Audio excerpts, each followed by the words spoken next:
What's up, guys? Mason the Brock Henderson here, and this is Arrow Season 6, Episode 22, The Ties That Bind.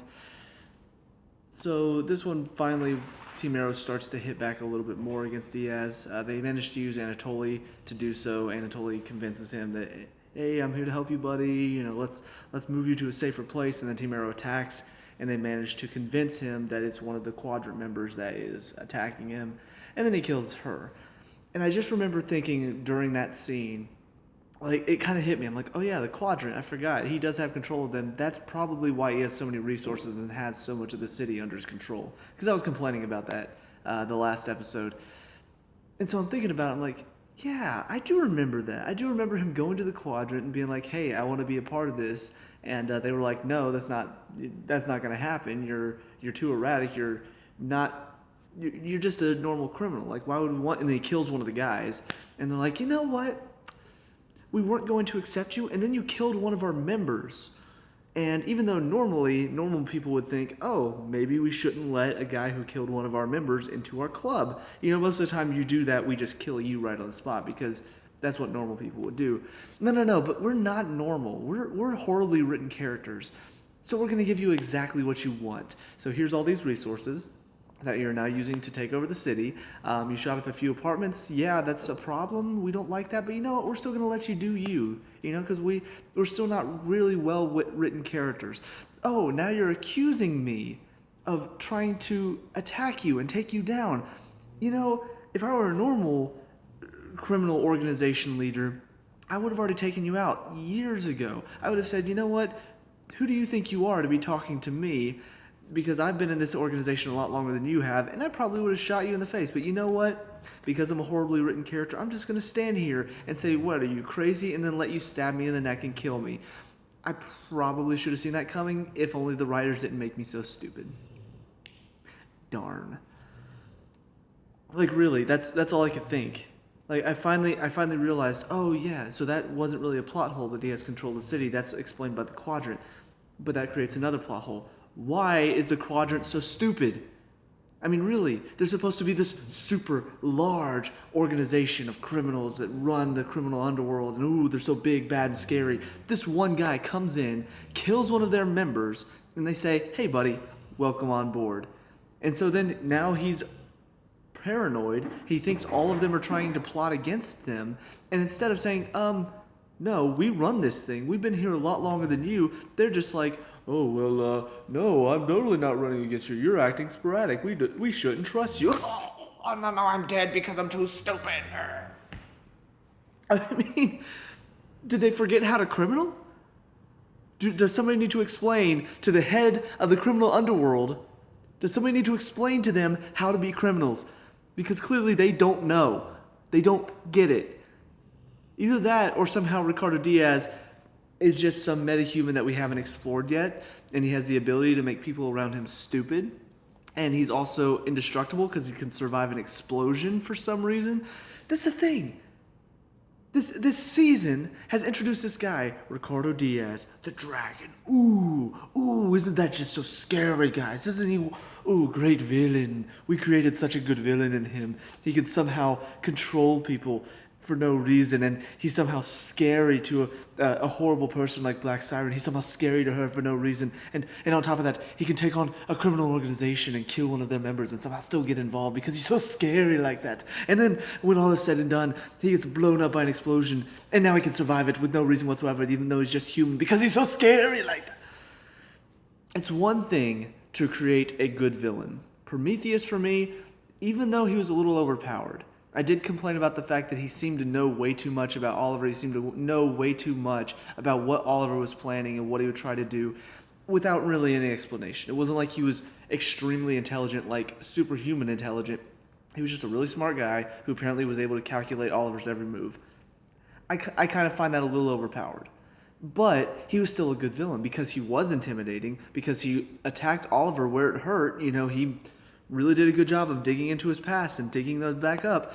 Diaz is not that. He was a guy, the first half of the season, was working for Caden James, and then turned on him at the last second and killed him. And then now he's just been kind of this, oh, I'm just so big and bad because I can do whatever I want and get away with it. And I can jump right into the quadrant and now have access to all of this criminal stuff for no reason whatsoever. He's not super charming. He's not really. They try to make him super intimidating, but he's not really. I mean, he just kills people whenever they upset him. That's not intimidating.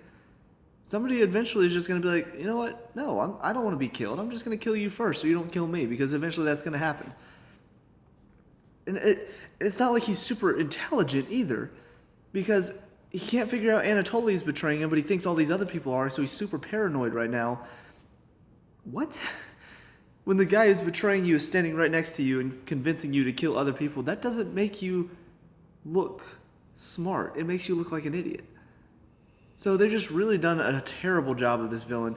And what makes this all even more funny is that I was looking, of course I look at the IMDb ratings, I've told you guys this before. I was looking at the IMDb ratings. Last episode was a 9.0. And I'm just like, what?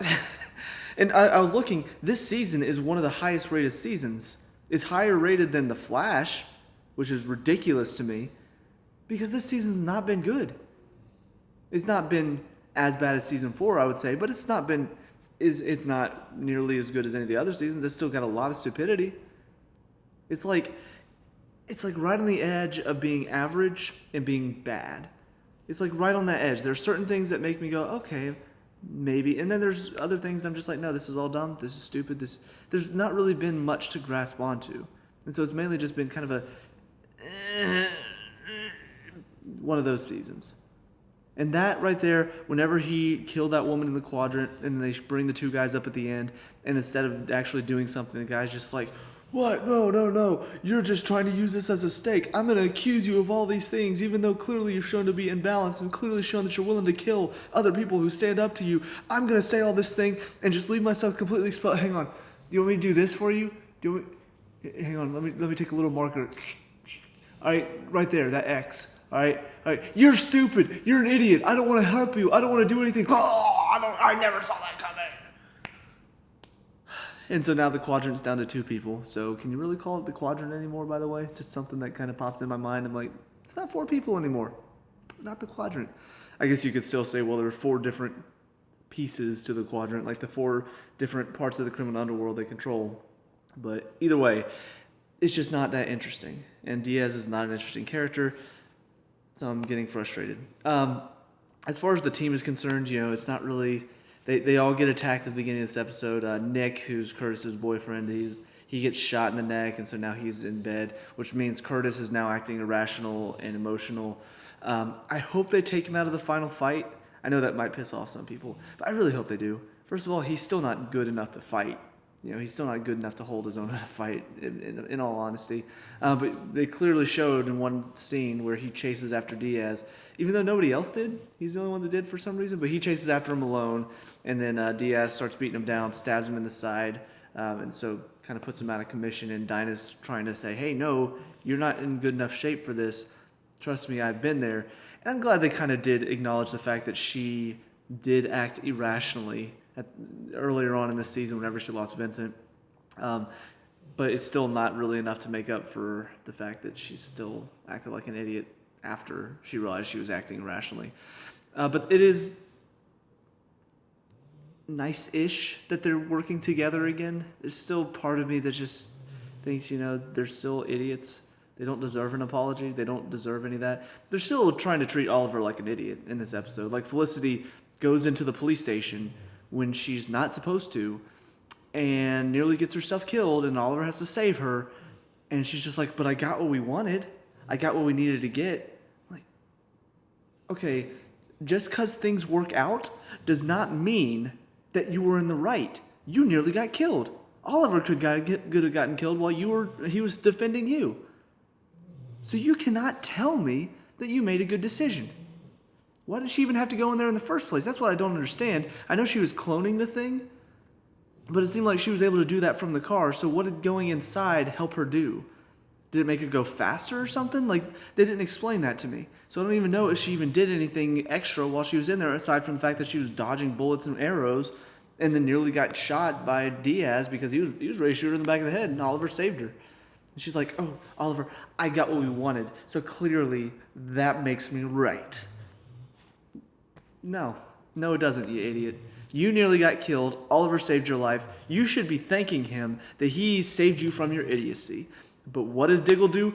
Oliver, look, you got to realize you can't just push away people. You can't just push away the things you love just because you want to protect it.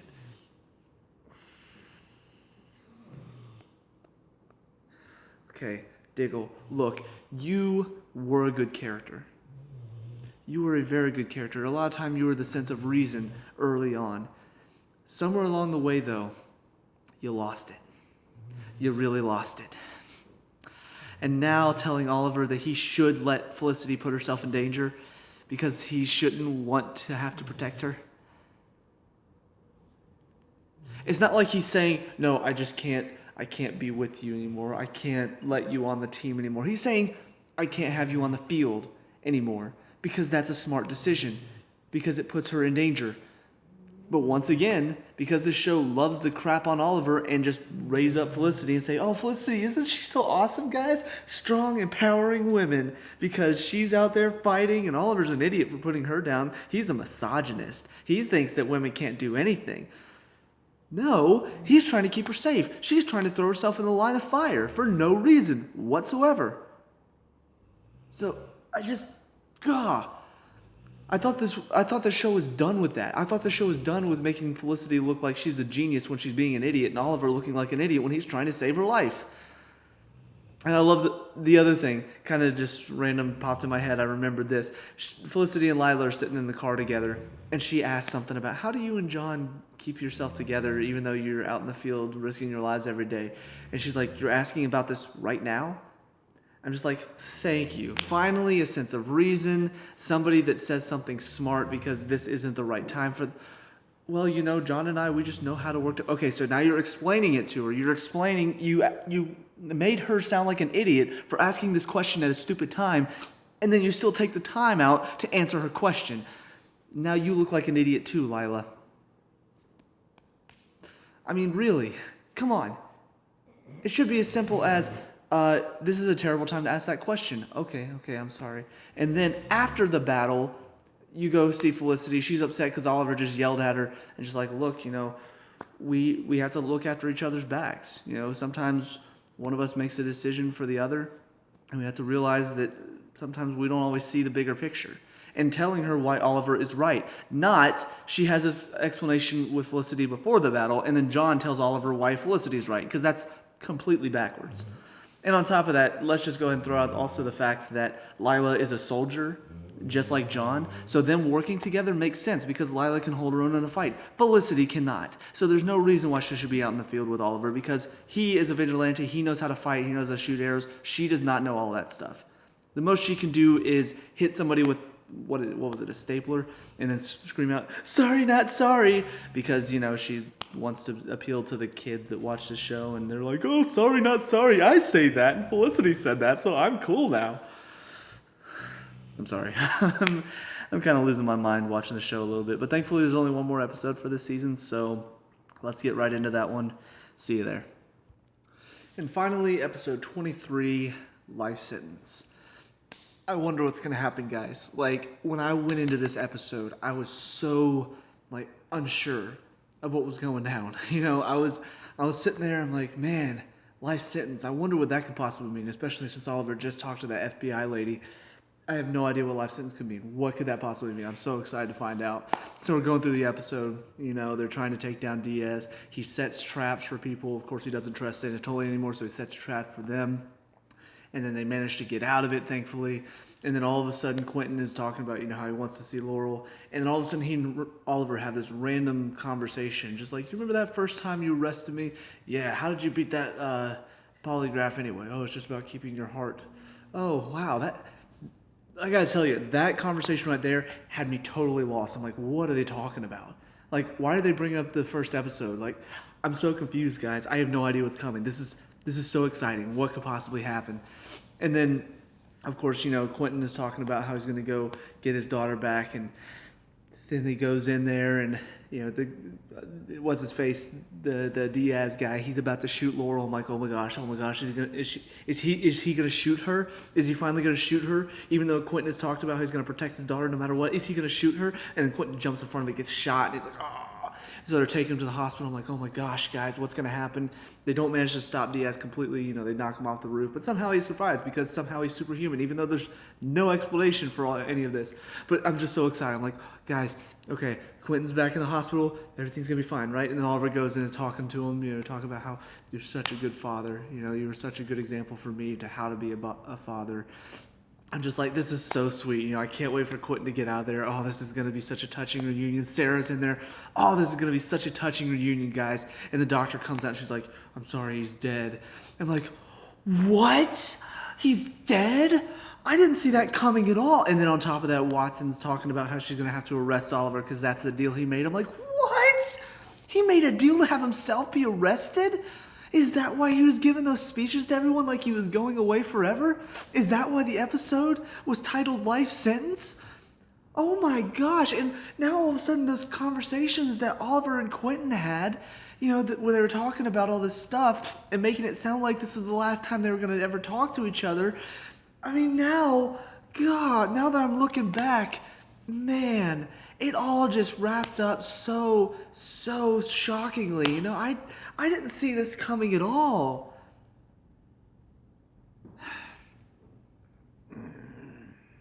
All right, so now that I'm done, channeling the common idiot that watches this show, I predicted everything from the very beginning. Because, when you make it that obvious, when you title your episode Life Sentence, Diaz isn't getting a life sentence. He's either going to die or he's going to get away. There was no way he was going to prison because that wouldn't fit with Diaz's character. It wouldn't have wrapped up his story. Because who cares if he gets trapped? He's still got a bunch of allies that he could totally use. So it wasn't him getting a life sentence. And Oliver clearly made a deal with Watson. So yeah, of course it's Oliver getting a life sentence. No duh. And as he's going through the episode and he's talking to everyone, talking to Diggle, I really think that you're the one that should take the cowl. And talking to Renee, I just wanted to let you know I'm so proud of you. Dinah, I know we've had our differences, but I'm so glad that we've been able to come together here at the end. You were able to put aside those thoughts of vengeance, which I'm like, she kind of did. It took her a while. It took her way too long for the average person. And he's going through all this stuff. I'm just thinking, so he's getting arrested at the end, right? He's going to prison. That happens. And of course, like I said, he and Quentin suddenly have this random conversation. Do you remember that first time that you arrested me? I'm like, oh, I have no idea where this is going. They're just talking about the first time that they ever met. What could that mean? Duh. Oh, he's going to die. He gets taken to Laurel, and he's about to shoot Laurel. I'm like, let me guess. Quentin jumps in front of the bullet, jumps in front of the bullet, gets shot. I'm like, oh, wow, shocking. And they take him to the hospital, and the doctors take him in, and Renee and him are talking about stuff, and he's like, at the funeral, don't call me Hoss. I'm like, oh, ha, ha, ha, ha. He's just making a joke. No, it's going to happen. Oliver comes in, they have that talk. Oh my God, he's sitting there talking about, you're a good father. He's like, so are you? He's like, well, I had a good role model. And he's like, yeah, your dad was a good father. I'm like, yeah, that's totally who he was talking about when he looked directly at you with a big smile with tears in his eyes and said, yeah, I had a good role model. Clearly, he was talking about his father. Stupid line. And then, of course, he's like, I'm talking about you. And you're going to make it out of this okay. I'm like, no, he's not. His death warrant was signed as soon as he mentioned that first time that you guys, got together and he arrested you for the whole Green Arrow thing. His death warrant was signed right there. And so, of course, then Sarah shows up, and I'm like, even further pushing the fact that this is going to be a sad scene because Sarah's there and her dad's going to die. And then Oliver gets arrested, of course, and then on top of that, Quentin dies. And I'm just thinking to myself, I get the fact, okay, so Watson wants him arrested. She wants him to have to pay for what he's done. I can kind of understand that. At the same time, I'm also thinking, he saved your lives quite a few times. Felicity also saved your lives. What he's done is saved the lives of countless civilians, and you still want to put him away for all of this. Okay. But in my mind, I'm thinking, all right, so clearly he's shown he's willing to turn himself in. He's not a bad guy, but you're still going to arrest him anyway. Why not at least give him this time to mourn? As soon as the doctor comes out and says that Quentin died in surgery, her first words are, this doesn't change our arrangement. I'm like, you bitch. I mean, really. Practically his father figure just died. And that's really the first thing that you're going to say. I don't know. It just makes her seem like such a one-note character. I almost half expected it to be at the end of the episode where like she walks up to Diaz and is like, all right, well, he's in prison now, so now we can take this city for real. And that's going to set up for season 7 because Diaz is still such an interesting villain, guys. We want him to be around for longer, right? I couldn't believe, whenever they showed him at the end and he's like watching the TV, I'm like, oh, great. So now he's our season 7 villain too. This villain that is so interesting that they've given him hardly any backstory at all, and we have no real reason to care, and there's no explanation for why he hasn't died from the many times he should have died, and there's no explanation as to why he was able to accumulate so much power, and there's no explanation for why some people are scared of him, and there's no explanation for why the Quadrant even let him in when they killed one of his members. All of that wrapped up into one villain. And they're like, he's so interesting, we're not even going to kill him off at the end of the season. He's going to get part of season 7 as well. I swear, if he's the entirety of season 7, if he's the only villain, no. Nope. I'm going to find the writers of Arrow, and I'm just going to chunk them into a garbage disposal unit and just grind them in dust. That's pretty dark. I apologize for that one. That's where this show kind of took me. But yeah, so I honestly, for Watson though, I half expected her to actually be working for Diaz when she said that. I'm like, that's, even for an FBI agent that's very gung-ho and very driven, that's still kind of a bitchy thing to say. You'd half expect her to just be like, all right, look, this doesn't change our arrangement, but I'll give you time to mourn. Something like that. But instead she's like, that doesn't change our arrangement. Because I'm mean. Okay. So Oliver does get his final moments with Felicity and with William, and then he's of course talking to the press, admits he's the Green Arrow, and it talks about all the stuff that happened and how Roy Harper's not the Green Arrow, Tommy Merlin is not the Green Arrow, I'm the one. But I want to get a message out to my friends and my partners: keep up the good fight. We need to still save our city because the fight's not over. And of course we see everybody just kind of packing up, and that's pretty much it. So yeah, like I said, I'm not looking forward to Diaz returning as a villain in season 7. Because he's not been a good villain. He's been... So as far as Arrow is concerned, I would say he's a slightly stronger villain than Damien Dark. But if you really looked at it, Damien Dark then went to Legends of Tomorrow and became a great villain there because he fit that show more. And so I think because of that, Damien Dark has become a better villain. Which means, technically, if you look at all the CW shows together, he's the worst villain on Arrow. He is the weakest villain. There's not much to him. They just randomly said, oh yeah, he's super powerful and super smart and super connected and all this stuff, and there's nothing that you can do to stop him. No explanation for any of it. All they would have to do is just show, hey, he's got superpowers. Hey, he's a metahuman. Something along those lines, but there's no reference to any of that. There's no sign that that's the case. It's just, he's just that good. He's just that good of a character, guys.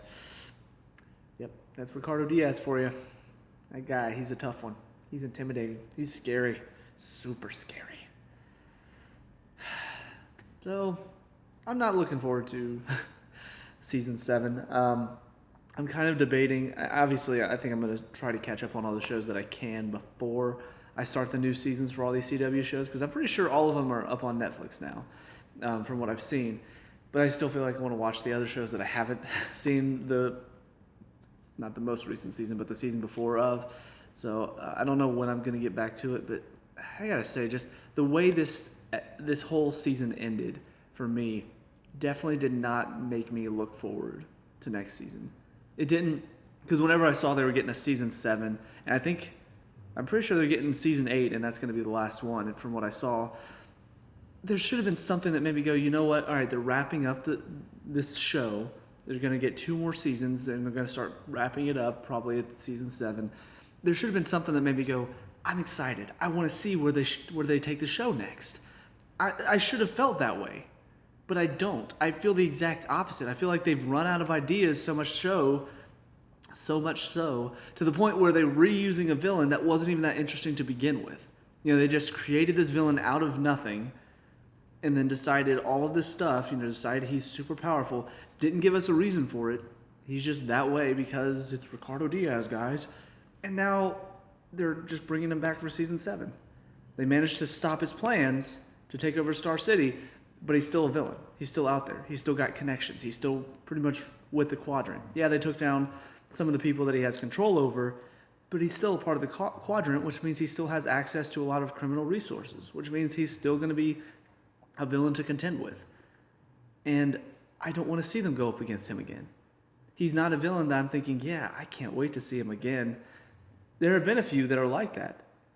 I mean, I would love if somehow Malcolm Merlin was still around and for some reason he's evil again. I would love to see him do something like that. I would love if somehow Tommy Merlin survived and he's evil. That would be interesting. It'd be something for our characters to have to deal with. But just some random guy, no connection to any of them, and he's not that interesting, and they just write all this random stuff that makes him super powerful. It's not exciting. It's not fun to watch. It's just kind of bleh. So that's where I am right now. Maybe you guys loved it. I did see a lot of, like I said, this season was very highly rated. I don't really know why, but who knows? Maybe I'm just missing something that everybody else is seeing. Probably not. Anyways, let me know what you guys think, though, down in the comment section below. What are your thoughts on these 2 episodes and the season as a whole? Let me know down in the comment section. We'll talk, discuss, all that good stuff. I'm still a little tired, so words aren't coming to my mouth very well.